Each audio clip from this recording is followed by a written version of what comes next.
혹시 지난 5년간 낸 세금 말이죠. 정말 제대로 다 계산된 건지 확인해 보신 적 있으세요? 어쩌면 나도 모르게 좀 더 낸 세금이 있을 수도 있다. 뭐 이런 이야기가 있더라고요. 오늘 저희가 좀 깊게 파볼 자료들이 바로 이 경정 청구라는 개념에 대한 겁니다. 아, 네, 맞습니다. 이게 사업하시다 보면요. 세법이 워낙 복잡하잖아요. 그래서 당연히 받아야 할 공제 같은 걸 놓쳐서 세금을 더 내는 경우가 생각보다 꽤 많아요. 오늘 이 자료들 보면서 혹시 당신도 놓친 환급금이 있는지, 있다면 또 어떻게 찾을 수 있는지 그 핵심을 좀 짚어보려고 합니다. 경정 청구. 이게 말이 좀 어렵게 들리기도 하는데요. 쉽게 말하면 그러니까 지난 5년 동안 낸 세금 신고 내역을 다시 보는 거죠.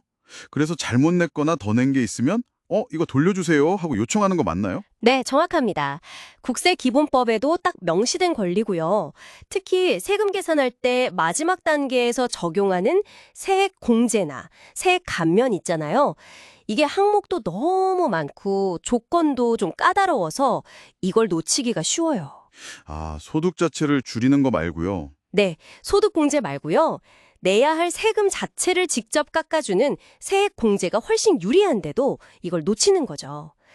경정 청구는 바로 이 부분을 좀 집중적으로 다시 들여다보는 절차라고 보시면 됩니다. 근데 보통 세금 신고는 세무사님들한테 맡기잖아요. 그런데도 왜 이런 걸 놓치게 되는 걸까요? 그분들이 일부러 그러시는 건 아닐 테고. 음, 그게 말이죠. 자료들에 보면요. 기장 세무사 한 분이 관리하는 업체 수가 보통 뭐 적게는 50곳, 많게는 100곳이 훌쩍 넘는 경우도 흔하다고 해요. 와, 백고실. 네, 특히 막 부가세 신고나 종소세 신고 기간처럼 바쁠 때는요, 기본적인 수입 지출 맞춰서 신고하기도 빠듯하거든요. 근데 세액공제 항목이 뭐 180가지가 넘는다고 하는데, 이걸 사업장마다 일일이 차 맞춤으로 챙기기가 현실적으로 좀 어렵다는 거죠. 아, 그렇겠네요. 물리적으로 시간이 부족할 수도 있겠군요. 네, 그래서 본의 아니게 공제 혜택을 놓치는 경우가 생길 수밖에 없는 구조적인 면도 좀 있는 것 같아요. 그럼 어떤 항목들을 좀 눈여겨봐야 환급 가능성이 높을까요? 자료에서 좀 강조하는 것들이 있던데요. 네, 몇 가지 좀 대표적인 것들이 있어요.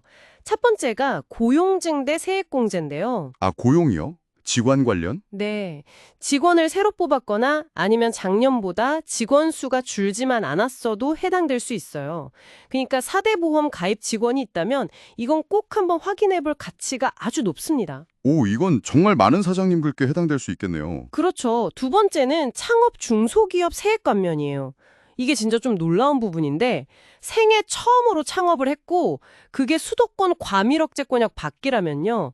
조건에 따라서 5년 동안 소득세나 법인세를 50%에서 많게는 100%까지 감면받을 수 있어요. 100%요? 세금을 아예 안 낼 수도 있다고요? 네. 만약 창업하신 분이 청년이면 감면 혜택이 더 커지고요.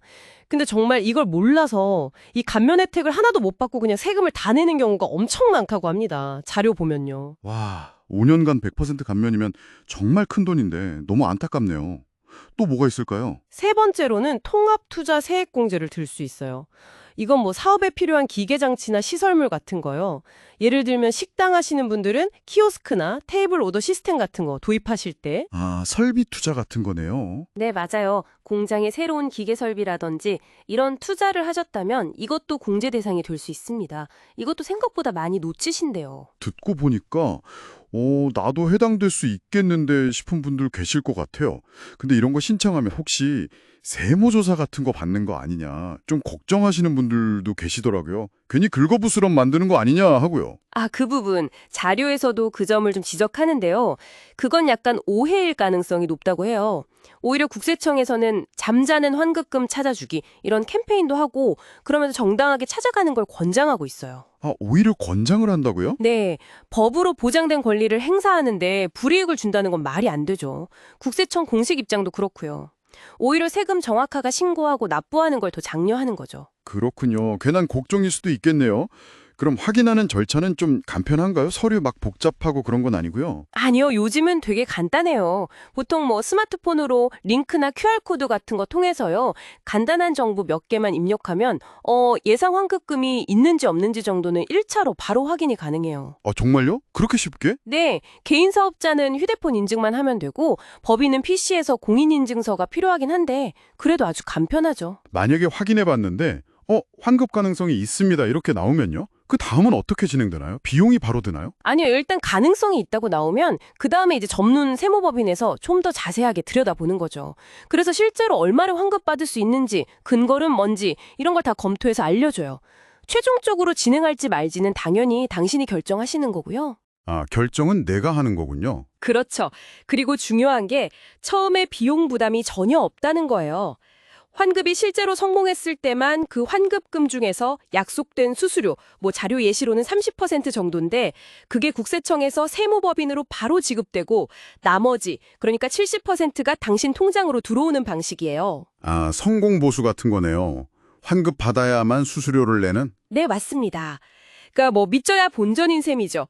부담 없이 확인해 볼 수 있어요. 자, 오늘 이야기 나눠보니까요.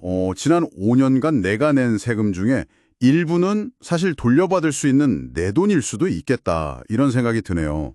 특히 직원을 고용하고 계시거나 5년 안에 창업을 하셨거나 아니면 사업 관련해서 설비 투자를 좀 하셨다면 그 가능성이 더 높아 보이고요. 네, 맞아요. 이게 세법이 워낙 복잡하니까 나도 모르게 놓쳤을 수 있는 권리거든요. 한 번쯤 시간 내서 확인해 보시는 거 저는 충분히 가치 있다고 생각합니다. 어쩌면 생각지도 못했던 자금이 다시 당신 사업체로 돌아와서 큰 힘이 될 수도 있으니까요. 스스로에게 한번 질문을 던져보시면 좋겠어요. 혹시 내가 놓치고 있는 환급금은 없을까 하고요.